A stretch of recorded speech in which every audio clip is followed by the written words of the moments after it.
Since his grandparents bought him a tablet last Christmas, you've hardly seen your little Sammy. He's up in his room day and night, banging away on his device. When he does make an appearance, he looks dead tired and gets really irritable when you try to take his tablet off him. You also want to make sure that he doesn't see anything he shouldn't, but you can't work out how to set the parental controls provided by your internet service provider. To be honest, you really miss hanging out with him. Tablet trumps dad every time. The whole thing is stressing you out. And you know it's not just you either. Lots of parents at school are worried about the effects of technology on their children, but they don't know where to go to get advice. Then you have an idea.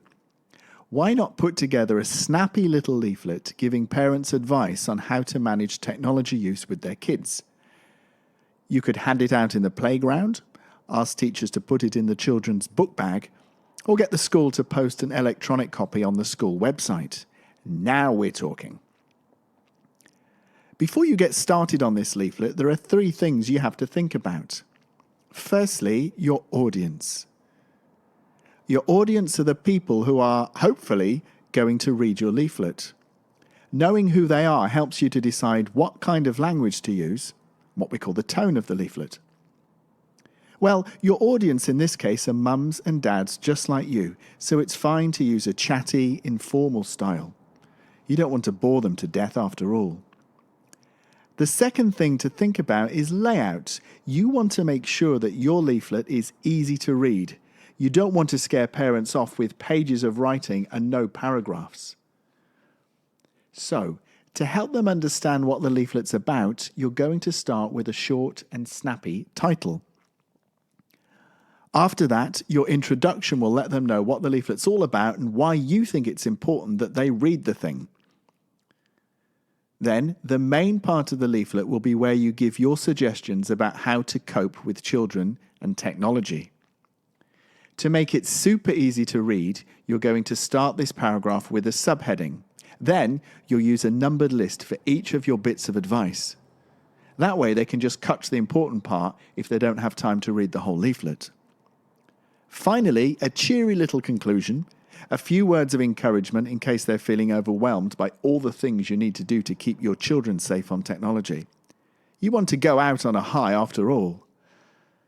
So, you've had to think about your audience and your layout. Now you need to think about what you can do to make sure your leaflet is attractive to your readers. How can you persuade them to read it without having to hand out £5 notes alongside it? It already helps that you've decided on an easy-to-read layout, but how about the language you use? And how can you use language to encourage your reader to read the leaflet and follow the advice you're listing? How can language actually persuade them? Well, what we need to use is persuasive language, words and phrases that encourage the reader to agree with what you're saying. There are lots of ways to use language to persuade the reader, but you've decided just to focus on 3. 1. Rhetorical questions. 2. Emotive language. And 3. Talking directly to the reader. Rhetorical questions are not like ordinary questions because, unlike ordinary questions, we don't ask them because we want an answer. We ask them to make a point. Some examples of rhetorical questions are you joking? Isn't it time you upgraded your mobile? Don't you care about anything? What's that supposed to mean? In each of these 4 questions, we're not waiting for an answer. Rhetorical questions pull the reader into the text because they ask the reader to think about something. In this way, we can say rhetorical questions are persuasive. You've decided you need to slip a few into your leaflet to keep your reader on board. Next up, emotive language. Emotive language describes words or phrases that stir up the reader's emotions and so get them involved. The word emotive describes something that arouses intense feelings, a bit like one of Adele's songs. What kinds of words or phrases are emotive?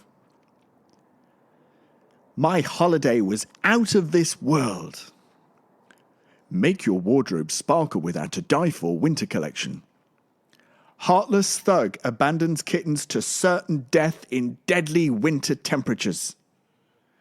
There's no hope. Which are the emotive words in these 4 sentences? Take a moment to see if you can find them. Here they are. Did you get them right? These are the words that stir up emotions. As you can see, they're often used with exclamation marks, and as well as being found in adverts or newspapers on and offline. You'll be sure to drop a bit of emotive language into your leaflet too. Lastly, there's the trick of talking directly to the reader. Instead of saying, every parent wants their child to be safe, try, you want your child to be safe.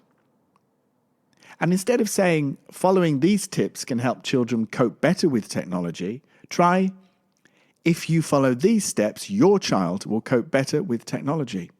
Using words like you and your involves the reader by pulling them into the writing. It's another great persuasive technique, and one you're definitely going to use in your leaflet. So, having thought about audience, layout, and persuasive language, you're now ready to knock out a fantastic leaflet. Go for it! Your fellow parents and their children will thank you for it.